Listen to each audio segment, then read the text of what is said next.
ito ngayon yung ginagamit niya na pang-detect kung kailan siya bubukas, kailan magsarado. Pag nito ay solenoid valve. So, ito, may ibang term na ginagamit ito, water inlet valve, para sa mga automatic washing machine. Ngayon, pagka ito ay nasira, hindi na papasok yung tubig papunta doon sa inyong sa wash tub. So, ibig sabihin doon, may tama to. Pero titingnan natin kung saan yung may tama. Ito ba mismo o yung board na nagsusupply nito? Kasi pagka yung board, kahit magpalit ka pa nito ng isang sako, hindi pa rin gagana. Paano ba i-check? Simple lang. Dapat makuha nyo yung resistance sa coil. Check natin kung may reading. Wala. So, taas natin ang resistance. Mga 100. Bakit mataas ang resistance? Kasi ito ay 220 volts. Ayan o. AC 220. Kaya mataas ang winding sa loob o resistance ng winding. Pero kung ang supply nito ay 12 volts, times 1 pa lang, marireading nyo na. Check natin. So meron kayong nabasa na ilan? 5K. 5K, ayan. 5K ohms. Ayun o. Ngayon, i-actual natin.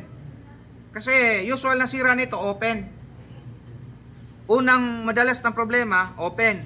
Yung iba naman, hindi na siya nagko-close. So may tama na yung mechanical niya. So nabibili to buo. Papalitan mo na lang.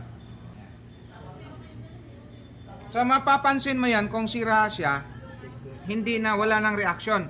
Pagka okay to siya, uugong. Pag may ugong, ibig sabihin, nagpapunction siya. Pero hindi naman talaga dyan ang power supply. For the purpose of testing lang. For testing lang to. Testing lang, Ang nagbibigay ng supply dyan is yung board. Kasi meron siyang, sinesense niya doon, ni processor, kung kailan lang siya magbukas, kailan lang siya magsara. Kasi naka-coupled to doon sa water level sensor. Yes. So, aandar siya pag na-detect ni water level sensor. Ano ba yung water level sensor to? Yeah. So, ito ngayon yung ginagamit niya na pang-detect kung kailan siya bubukas, kailan magsarado. Pag napansin nito na puno na ang tab, papatayin niya to.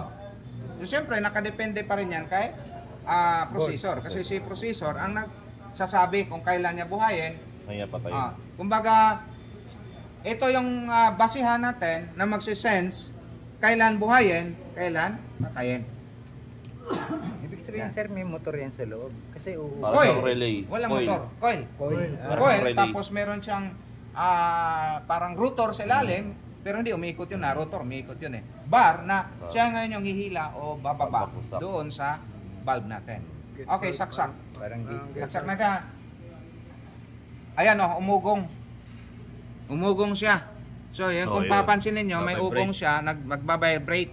So, yung vibration na yan, ibig sabihin nun, bukas na to. Kung ihipan mo yan, patawid dito, lulusot yung amoy ng hininga mo. Amoy ng hininga mo.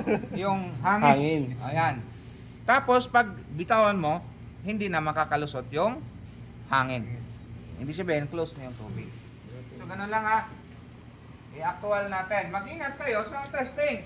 Kailangan alam nyo yung supply. Baka mamaya, pinatay mo. Mamaya 12 volts pala yan. Pag saksak mo to 20, putok. Paano mo malaman na sira? Siyempre, alam mo na kaagad. Short. Maalala ko ako. Hindi ba 220 yan? 220 yan. 220 ang ating supply. So, ibig sabihin, hindi nahahawakan to? Nahawakan yan. Wala namang leak yan. Oo. Kasi, so, kapag umugong, sir? Oh, goods yun. Goods yun. Okay. Solenoid valve or water inlet valve. Kasi ang trabaho niyan, meron kasi ang bar doon na dito yung pulupot. So ngayon, itong dulo nito, nandoon yung rubber niya, na siya ngayon yung nagsasara, bubukas. Pagka gusto niyang palusutin yung tubig, iangat niya to. Kung alisin mo yung supply, babagsak siya ngayon. Diba? So ang laro niyan, taas, baba. Yun yung trabaho niya. Diba? Solenoid valve. Palit na. mahirap na i-repair to kasi silyado yan eh. Tapos yung mechanical dito, yung ano niya, yung parang diaphragm niya, sinubukan ko rin i-repair yun kasi yung tubig eh tuloy-tuloy na, hindi na uminto, di ba? Nag-overflow na. Kahit buhay yan. Nung pala, hindi na hindi na maayos yung lumalapad. yan. Kahit anong gagawin mo, wala na siya. So magpalit ka na lang. Palit bag, replace. Kasi mahirap naman yung ginawa mo tapos wala kang pinalitan.